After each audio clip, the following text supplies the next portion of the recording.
जिसने भी ये 6-7 वीडियोस अगर देख लेंगे तो उनकी जो बेसिक अंडरस्टैंडिंग्स है इक्विटीज़ और म्यूचुअल फंड को लेके वो डेफिनेटली क्लियर होने वाली है आप सबका। क्योंकि अगर मैं बात करता हूँ इक्विटी की, तो इक्विटी में तो एक्सपर्टीज चाहिए होता है। जैसे अगर मैंने 25 स्टॉक्स ले रखे तो साल भर में मुझे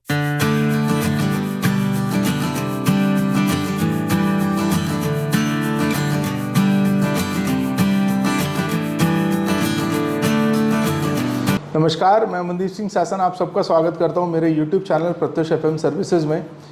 आप सबका बहुत बहुत धन्यवाद जिस तरीके का आप हमको सपोर्ट कर रहे हैं।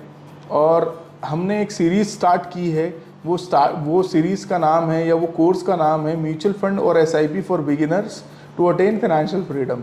तो आज उसका सेकेंड चैप्टर है। हम बेसिकली बात करने वाले हैं कि क्यों इक्विटीज़ को इन्वेस्ट करें और क्यों म्यूचुअल फंड में इन्वेस्ट करें और म्यूचुअल फंड होता क्या है, बेसिक से उसको स्टार्ट करेंगे। सबसे पहले पॉइंट पे कि हम इन्वेस्टमेंट करते क्यों हैं। इसलिए करते हैं कि हम थोड़े उससे हमारी एक्टिव इनकम का कुछ पैसा है जो हम पैसिव इनकम में डाल के उससे पैसा बनाएं और हम हमारे जो गोल्स है उसका फुलफिलमेंट कर सकें। तो अब हमारे पास ऑप्शंस आते हैं कि हम इक्विटीज़ में इन्वेस्ट कर सकते हैं, हम रियल एस्टेट में इन्वेस्ट कर सकते हैं, हम जो है गोल्ड में इन्वेस्ट कर सकते हैं, हम डेट में इन्वेस्ट कर सकते हैं। तो अगर मैं इक्विटीज़ की बात करता हूँ तो दो टाइप की इक्विटीज़ होती है, डायरेक्ट इक्विटी और इनडायरेक्ट इक्विटी। डायरेक्ट इक्विटी वो इक्विटी होती है जहाँ पे हम डायरेक्ट स्टॉक्स में उन कंपनीज़ में इन्वेस्ट करते हैं डायरेक्टली, एक पार्टनर के थ्रू, डीमैट के थ्रू हम एक वहाँ पे इन्वेस्ट करते हैं और हम उसके जो भी प्रॉफिट्स होते हैं हम उसको शेयर करते हैं, जितने शेयर्स हमारे पास में, जितनी इक्विटीज़ हमारे पास में उनकी रखी हुई है। और म्यूचुअल फंड्स में को समझें अगर कि म्यूचुअल फंड्स में एक पूल ऑफ मनी होता है जो retail investors plus institutional investors का होता है, जहाँ पे सब लोग मिलके एक फंड हाउस एक पर्टिकुलर फंड में पैसा डालते हैं और उनकी एज बेस्ड स्ट्रैटेजी और उनकी रिस्क प्रोफाइलिंग के हिसाब से वो fund manager, expertise fund manager उसको मैनेज करता है और उसी प्रोपोर्शन में जो उसको रिटर्न्स आते हैं उसी प्रोपोर्शन में वो पास करता है जिस प्रोपोर्शन में रिटेल इन्वेस्टर्स और इंस्टीट्यूशनल इन्वेस्टर्स ने इन्वेस्ट किया है। तो हम अगर बेसिक से अगर इसको समझते हैं, एक एग्जांपल से समझते हैं इसको, तो म्यूचुअल फंड का अगर मैं बात करता हूँ, ये बिगिनर्स के लिए तो म्यूचुअल फंड ही है। क्योंकि अगर मैं बात करता हूँ इक्विटी की, तो इक्विटी में तो एक्सपर्टीज चाहिए होता है। जैसे अगर मैंने 25 स्टॉक्स ले रखे तो साल भर में मुझे उसे 25 इंटू 4 क्वार्टर्स का बैलेंस शीट पढ़ना होगा। उसके कितने डेटर्स हैं, कितने उसके क्रेडिटर्स हैं, उसके मार्जिन्स क्या हैं और उसका जो है परफॉर्मेंस एबिटा कितना है, उसके जो एक्सपेक्टेड जो है रिटर्न्स को अगर बीट किया है कि नहीं किया है, तो उस बेसिस पे मुझे उनको ट्रैक करना रहता है और मुझे उनमें इन्वेस्ट करना रहता है। बट म्यूचुअल फंड में अगर हम समझें कि मिस्टर ABCDE पाँचों के पास 100 रुपये हैं, उनको पता नहीं है कि मुझे कौन सा स्टॉक लेना है, तो वो क्या करते हैं, मिस्टर X को दे देते हैं जो कि एक फ़ंड मैनेजर हैं, एक फ़ंड मैनेजमेंट कंपनी के। उनको बोलते हैं कि आप हमारा पैसा संभालो और जो भी प्रॉफिट आएगा आप हमको दे देना। अब एक सर्टन एक्सपेंस रेशियो के बाद में फंड मैनेजर उस 500 रुपये से 600 रुपये बना लेता है, तो इक्वली वो डिस्ट्रीब्यूट कर देता है 120 रुपये। तो ये एक मैकेनिज्म होता है म्यूचुअल फंड का। अब हम समझेंगे कि म्यूचुअल फंड और इक्विटीज़ के बेसिक डिफरेंस और उसको आगे इंकलकेट करने की कोशिश करेंगे कि क्यों हम म्यूचुअल फंड या क्यों हम इक्विटी।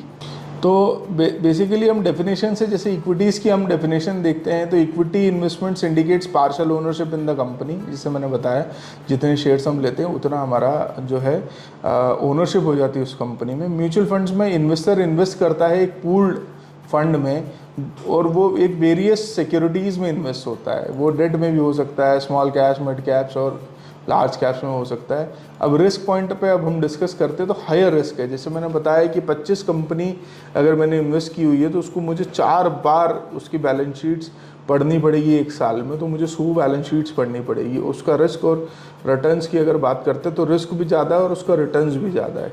तो रिस्क कहीं ना कहीं ज़्यादा इन्वॉल्व है डायरेक्ट इक्विटीज़ में इन कंपैरिजन विद म्यूचुअल फंड्स। अगर मैं पॉइंट पे बात करता हूँ रिटर्न्स के, तो पोटेंशियली हाई रिटर्न्स है in comparison with mutual funds with subject to core expertise, कि मुझे कितना नॉलेज है उस सेक्टर के बारे में, उस पर्टिकुलर स्टॉक के बारे में। तो अगर मैंने डायरेक्ट इन्वेस्ट किया तभी मुझे डायरेक्ट रिटर्न्स ज़्यादा आएगा।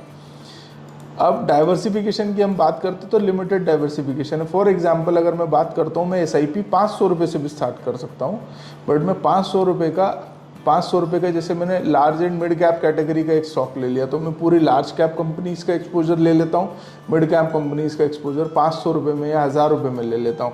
वहीं मेरे लिए ये प्रैक्टिकली थोड़ा सा जो है इम्पॉसिबल हो जाएगा कि मैं 1000 रुपये मंथली के हिसाब से डायरेक्ट स्टॉक्स की कुछ ले सकूं या डायरेक्ट स्टॉक्स डाइवर्सिफाई करके ले सकूं, या एक महीने जैसे मैं बैंक ले लूं, एक महीने में सर्विसेज का स्टॉक ले लूं, तो वो 500-1000 रुपये में कंपैरेटिवली पॉसिबल नहीं है।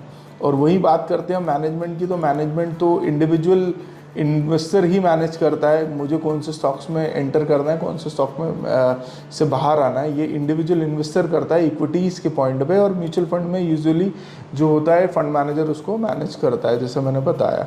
रिसर्च तो इंडिविजुअल बेसिस पे रिसर्च होगी, क्योंकि मैंने बताया बैलेंस शीट खुद पढ़नी पड़ती है एक डायरेक्ट इक्विटी वाले को, रादर देन म्यूचुअल फंड में फंड मैनेजर्स और उनकी पूरी एक कोर एक्सपर्टीज टीम लगी रहती है एंट्री और एग्जिट पॉइंट पे, डिस्कशन पे और उसको इम्प्लीमेंटेशन पे। अब कंट्रोल की बात करते हैं, तो कंट्रोल मेरे हाथ में ही रहने वाला है इंडिविजुअल इन्वेस्टर की विज़ाविस, और उसमें मेरे पास में कंट्रोल पार्शियल रहता है या लेस कंट्रोल रहता है। मतलब अगर मैं चाहूँ कि मैं फंड मैनेजर को ये बोल के ये नहीं बोल सकता कि आपने ये जो स्टॉक लिया वो आप ये बेच दो, क्योंकि वो तो फंड मैनेजर का कॉल है, इसीलिए मैंने उसको सिलेक्ट किया है। और रही बात वहाँ पे अगर अमाउंट्स की बात करते तो ये फ्लेक्सिबल है और ये मिनिमम अमाउंट थ्रेशोल्ड है। जैसे मैं बताया 500-1000 रुपये से भी एसआईपी स्टार्ट कर सकते हैं। लिक्विडिटी दोनों में हाईली है, बट एंट्री पॉइंट पे अगर बात करें तो एंट्री पॉइंट पे जो ये है कि इसकी फीस है, एंट्री और एग्जिट लोड है और एक एक्सपेंस रेशियो रहता है म्यूचुअल फंड में। तो बेसिकली अब हम बात करेंगे कि म्यूचुअल फंड्स बिगिनर के लिए क्यों अच्छा है, क्योंकि टाइम होराइजन को देखें, एक्टिवली उसको मैनेज नहीं करना पड़ता है और कम अमाउंट से भी स्टार्ट कर सकते हैं।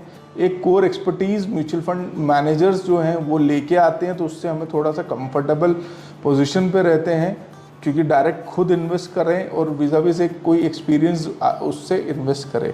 तो ये बात हमने की थी म्यूचुअल फंड्स और इक्विटीज़ की, और म्यूचुअल फंड कैसे काम करता है। आइए अब हम इसको आगे समझेंगे कि mutual fund basically mutual fund का मैकेनिज़्म कैसे है, कि क्यों उसमें अगर हम निवेश करते हैं तो क्या क्या पॉइंट रहने चाहिए, ये हम अगले वीडियो में करेंगे। आपसे रिक्वेस्ट है इसे लाइक शेयर सब्सक्राइब कीजिएगा, क्योंकि जिसने भी ये 6-7 वीडियोज़ अगर देख लेंगे तो उनकी जो बेसिक अंडरस्टैंडिंग्स है इक्विटीज़ और म्यूचुअल फंड को लेके वो डेफिनेटली क्लियर होने वाली है। आप सबका धन्यवाद।